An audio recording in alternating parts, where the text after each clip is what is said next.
Vamos lá, então. Nós estamos hoje no nosso último tópico, antes da prova. Deixa eu só olhar aqui onde eu anotei. Isso mesmo. Nossa prova abre dia 4, mas a gente vai fazer uma revisão antes de abrir a prova. Vamos terminar para ficar mais prático. Vamos lá.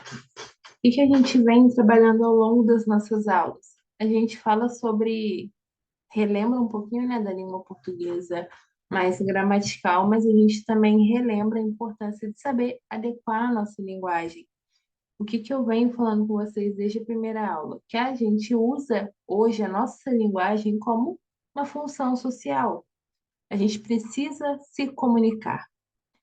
Esse é o principal enfoque da língua que a gente tem hoje em dia, principalmente na nossa disciplina aqui. Como vocês são da área da saúde, nada mais justo do que é, entender as maneiras que a gente tem de utilizar a nossa linguagem para que a nossa comunicação seja uma comunicação efetiva. Desde a primeira aula, é isso que eu venho falando com vocês. A importância da minha disciplina, da disciplina de língua portuguesa em qualquer área, em qualquer curso, é saber adaptar a linguagem, saber falar com todo mundo, saber se comunicar de uma maneira ok, saber ser entendido. Então, hoje a gente vai fechar a nossa disciplina falando sobre os gêneros sexuais. Da mesma forma que quando a gente chega no ensino médio, terceiro ano, qual é o enfoque das aulas de língua portuguesa? Produzir um texto para o Enem. Hoje a gente vai falar sobre a função dos gêneros sexuais, a diferença entre gêneros e tipos sexuais, para que a nossa comunicação e a nossa escrita e a nossa fala tenha sempre uma função, porque tudo que a gente produz enquanto linguagem é um texto. Mesmo que seja uma conversa do dia a dia, uma conversa no meio acadêmico, ainda é um texto. Só que ao invés de ser um texto escrito, igual a gente aprende no ensino médio para o Enem, a gente está tratando aqui da linguagem, com o texto falado, não esquecendo da importância do texto escrito também. Então, por que que a gente está terminando a nossa disciplina falando sobre gêneros textuais? Porque agora a gente entende que a nossa linguagem ela exerce uma função social específica. E contexto é a mesma coisa. Nós temos situações diferentes no nosso dia a dia e cada situação precisa de uma intencionalidade discursiva.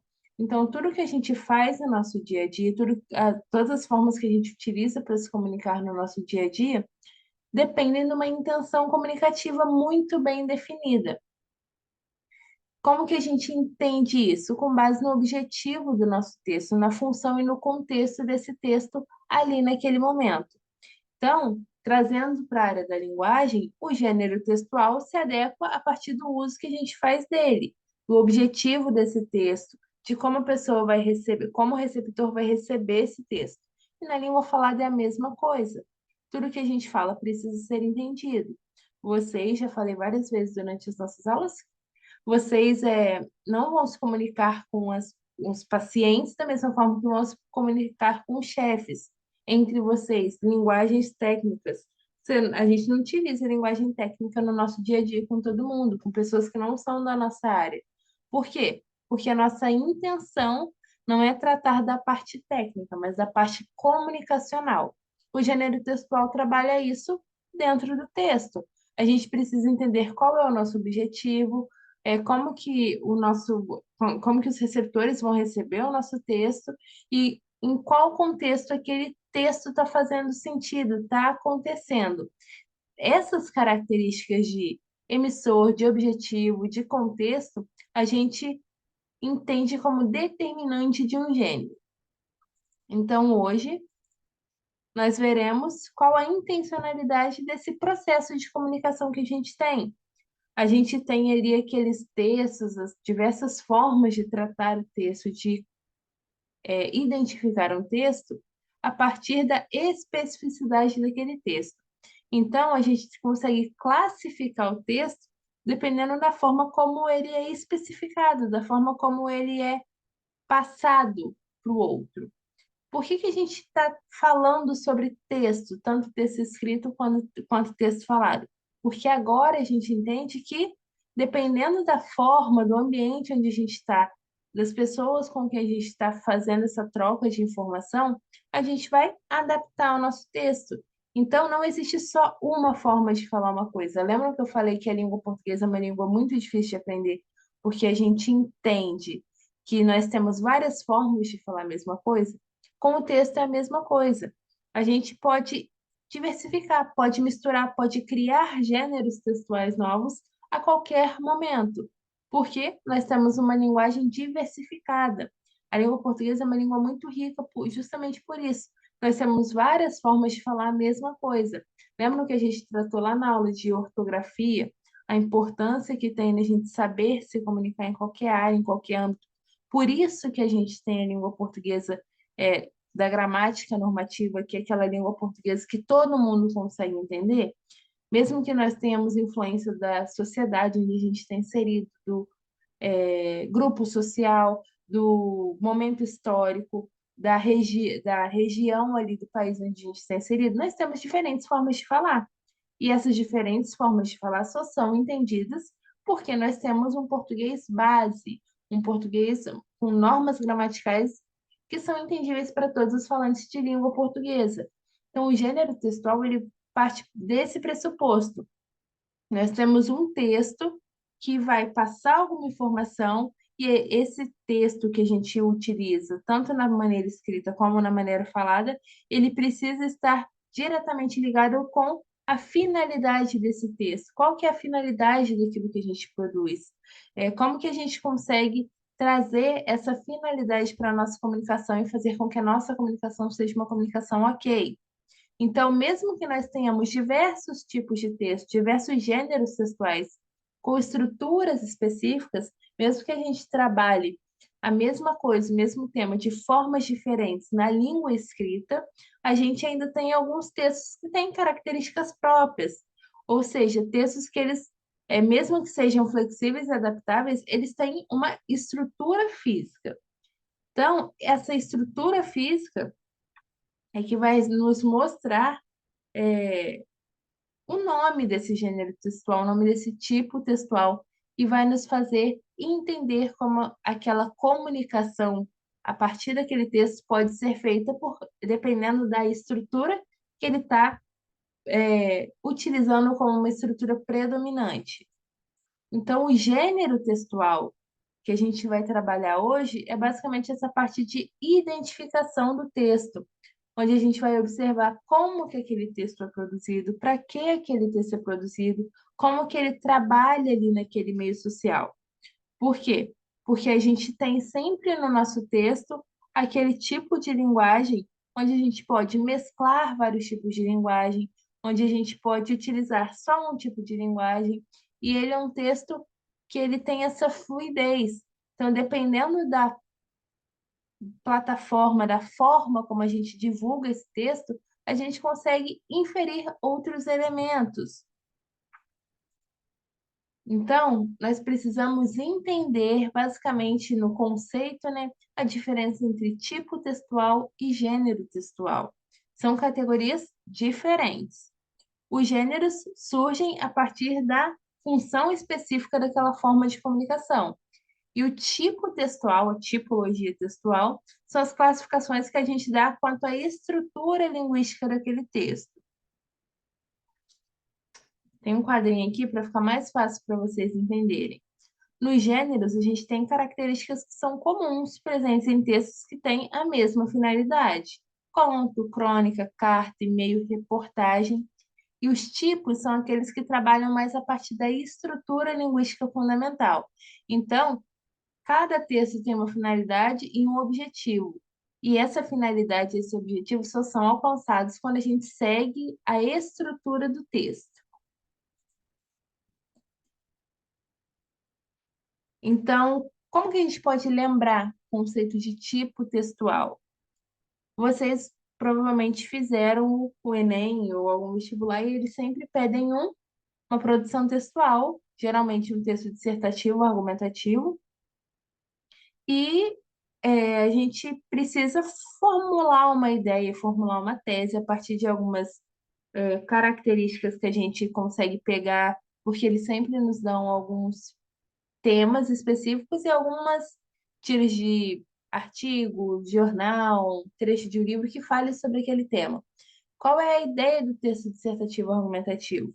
Fazer com que a pessoa que está produzindo aquele texto consiga, a partir daqueles esboços, daqueles exemplos que ele tem ali, daquele tema, que ele consiga formular uma ideia geral e ele precisa convencer o leitor, a pessoa que está lendo, que vai corrigir aquela redação, de que a ideia dele é uma ideia boa.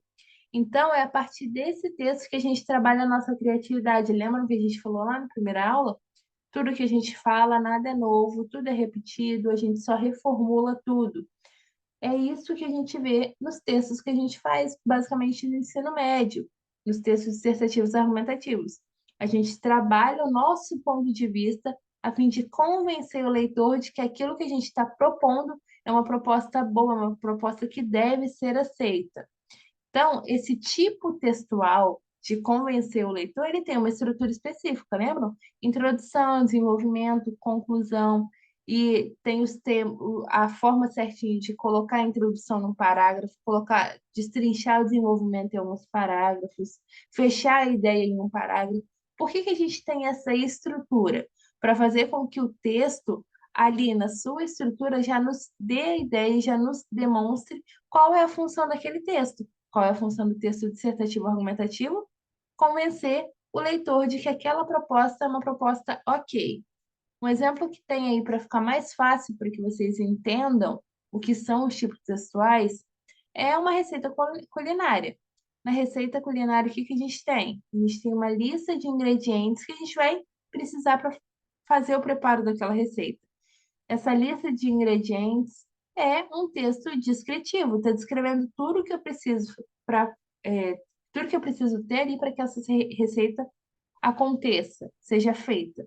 E a gente tem o texto injuntivo, que é o modo de preparo, sempre em verbos no imperativo, nos dando dicas e nos orientando na formulação daquela receita. Então, os tipos textuais são essas partes de estrutura. No texto descritivo, a gente só descreve, fala sobre aquilo superficialmente, e no texto injuntivo, a gente ensina alguma coisa. Onde que a gente vê texto injuntivo? Bula de remédio, receita, manual de instrução. Qual é a finalidade do texto injuntivo? Informar, orientar como que a gente deve fazer algo. A gente vai destrinchar mais um pouquinho, mas só para passar por cima para vocês entenderem qual a função do tipo textual, como que eu identifico o tipo textual, pela sua predominância de características e de estrutura. Então, o tipo textual é aquela caracterização que a gente tem estrutural do texto. Então, cada texto, ele tem ali, dependendo do contexto comunicativo onde ele está sendo inserido, ele vai escolher a maneira como ele vai ser trabalhado. Vai ser uma narração, vai ser uma descrição, vai ser uma exposição, vai ser uma argumentação. Então, mesmo no texto escrito, o principal objetivo que a gente tem é se comunicar, é trazer o leitor, o receptor, para aquilo que a gente está falando, para o nosso campo de conhecimento. Então, tanto o gênero textual quanto. Deixa eu ver uma aula aqui. Tanto o gênero textual quanto o tipo textual, eles existem justamente para complementar essa variedade de textos que a gente tem hoje na nossa comunicação e na nossa sociedade, porque, mais uma vez, temos uma sociedade distinta. Então, pessoas diferentes, de grupos sociais diferentes, de épocas diferentes, de idades diferentes, têm conhecimentos diferentes. Então, a principal finalidade desse texto é conseguir organizar isso. A gente tem os tipos textuais e os gêneros textuais para que a nossa produção textual não seja uma produção muito aberta e não seja uma produção que a gente não tem como controlar. Lembram que quando a gente começou a falar sobre a importância da gramática, eu falei para vocês que a gente tem o dicionário, tem a gramática normativa para que a nossa língua não seja uma língua perdida, uma língua sem foco, porque com o passar do tempo a língua evolui. Os gêneros e tipos textuais também existem por isso. Nós podemos produzir a todo instante modelos novos, características novas, estruturas novas, mas isso também faz com que nós não tenhamos uma base, não tenhamos um embasamento. E esse embasamento é que dá sentido para tudo que a gente produz. Hoje, tudo que a gente produz linguisticamente, nada é novo. Tudo a gente já leu, já ouviu, já viu em algum lugar. Por quê? Porque nós somos seres de repetição, lembram? Uma criança só aprende a falar porque os pais ficam falando na cabeça dela o tempo inteiro, para que ela consiga nominar as coisas. Hoje ainda é assim, mesmo depois de adultos, com a vida feita, nós também somos seres de repetição. Porque, mais uma vez, nós só conseguimos diversificar o nosso vocabulário, diversificar a nossa produção a partir do momento que a gente é confrontado e que a gente consome de outras fontes. Então, é muito comum pessoas que gostam muito de filosofia só saberem filosofia, porque elas só consomem a filosofia. Elas fecham, encadeiam o conhecimento delas para que fique mais fácil falar sobre filosofia. Pessoas que gostam de geopolítica dominam geopolítica porque consomem muito aquele conteúdo, leem, pesquisam, sobre aquele conteúdo. Pessoas que gostam de cultura pop, às vezes não dominam o campo da física, o campo da filosofia. Por quê? Porque nós temos na nossa sociedade textos diferentes sobre assuntos diferentes.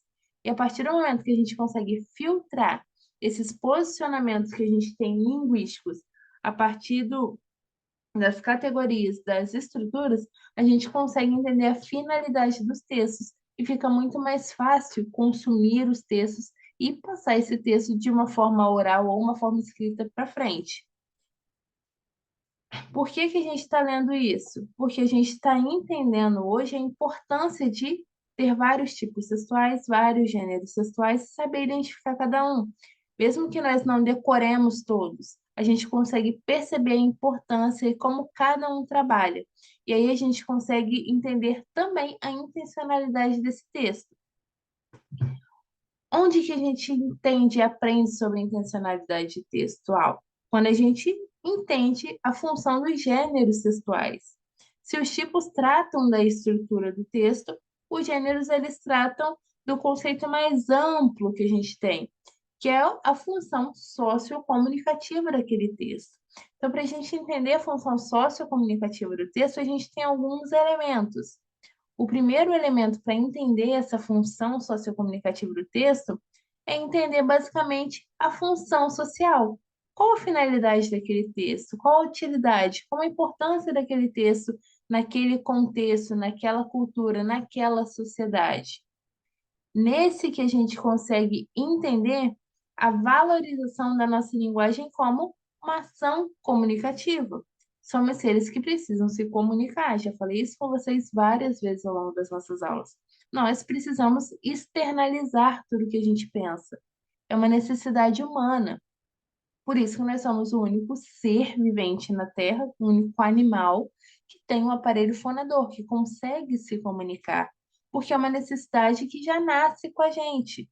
Então, toda vez que a gente consegue considerar essa nossa necessidade de se comunicar, dependendo do contexto, da nossa cultura, da sociedade em que a gente está inserido, a gente também consegue entender o que é importante ser dito, o que é importante ser compartilhado naquela sociedade, naquele grupo, naquela cultura.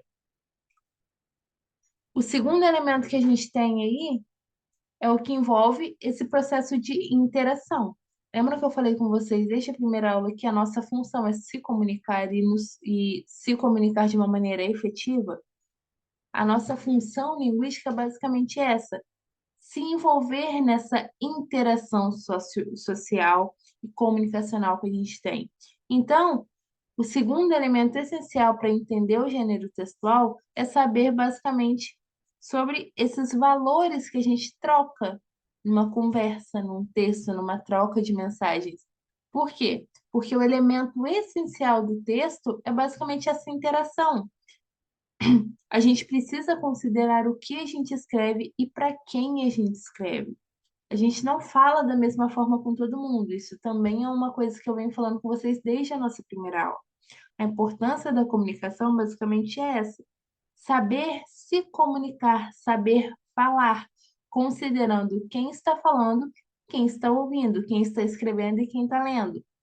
Lembra que eu falei que é muito comum a gente conhecer pessoas que falam muito diferente da gente, ou às vezes a gente vai num advogado, ou procura pessoas que têm uma instrução maior, e essas pessoas falam algumas coisas que a gente não entende. Por quê? Porque no momento dessa troca de comunicação, nessa interação, essa pessoa provavelmente não considera isso, a forma como ela fala e quem está ouvindo, porque nem tudo que a gente fala é uma coisa que todo mundo domina. Da mesma forma que vocês não falaram com o paciente de vocês, termos técnicos, termos mais da área da saúde. Por quê? Porque não é um conhecimento geral. Então, vocês terão que fazer igual. Lembram da metáfora da mamãezinha? Passarinho que eu vou dizer com vocês lá atrás, que ela mastiga, mastiga, mastiga e coloca na boca do filho para que ele coma, para que ele se alimente, é a mesma coisa que a gente faz no nosso dia a dia. Às vezes a gente fala alguma coisa e a pessoa que está interagindo nessa comunicação com a gente não entende. Então, o que que a gente faz? A gente traduz, não ao pé da letra, mas a gente reformula tudo que a gente falou para que a pessoa entenda de uma maneira mais fácil. Esse é o principal elemento da comunicação. Saber formalizar essa interação, saber fazer com que essa interação seja uma interação ok, tanto para quem fala quanto para quem recebe.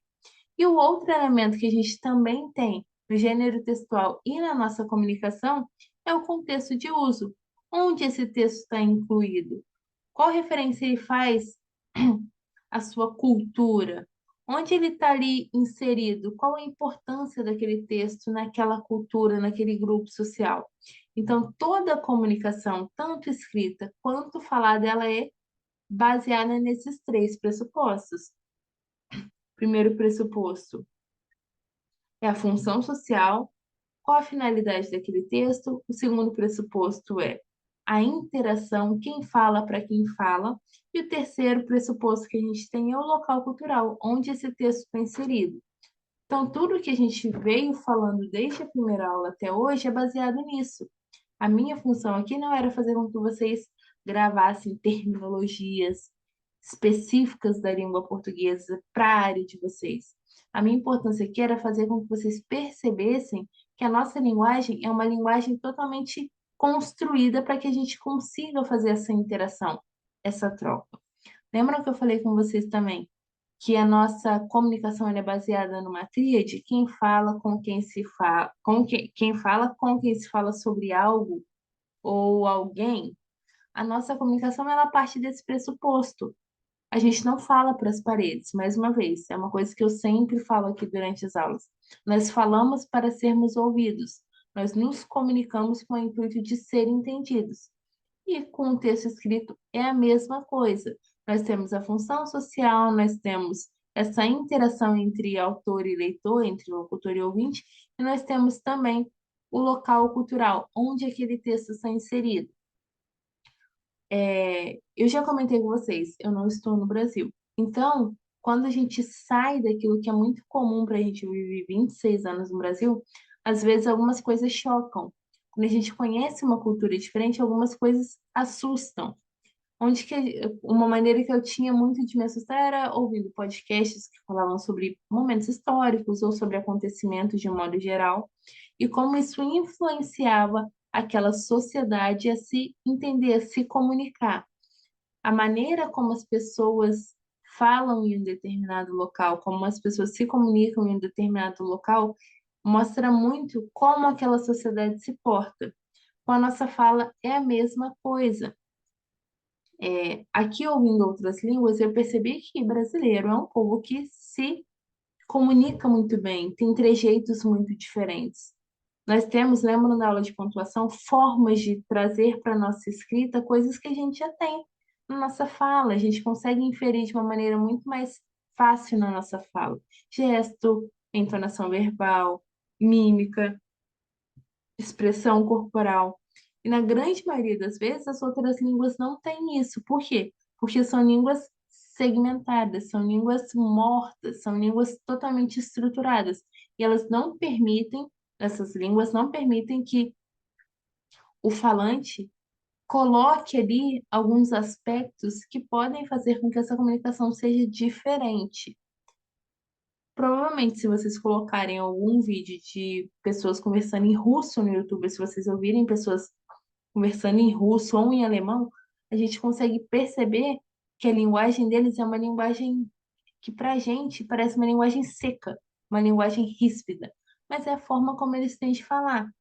A gente percebe que os japoneses e chineses, mesmo se eles brigando, se eles estiverem brigando entre si, a gente acha engraçado, porque eles falam, eles têm uma entonação fônica diferente, eles têm trejeitos diferentes na hora de falar. Por quê? Porque são línguas formuladas naquela cultura. Então, nós, enquanto brasileiros que dominamos a língua portuguesa, temos esse diferencial na hora de produzir o nosso texto, tanto falado quanto escrito. Porque a gente consegue inferir de maneiras diferentes, porque a gente entende que a nossa língua é uma língua adaptável. E isso que eu venho trabalhando com vocês ao longo das aulas. Eu tenho 10 minutos antes de terminar esse tópico. Qual a minha intenção? Fechar esse tópico para a gente começar o próximo de tipo textual e já fechar a ideia no total. Vocês têm uma dúvida até aqui? Que aí eu tiro dúvidas sobre isso que a gente falou até agora e continuo o próximo tópico direto. Alguém tem alguma dúvida?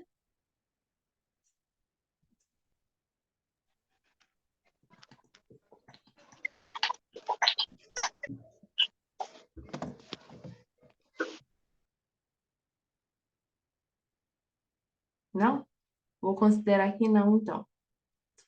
Então, eu vou fazer o seguinte: eu vou fechar esse vídeo e vou abrir próximo agora e já mando o link no grupo para vocês entrarem e aí a gente continua daqui, de onde a gente parou, tá bom?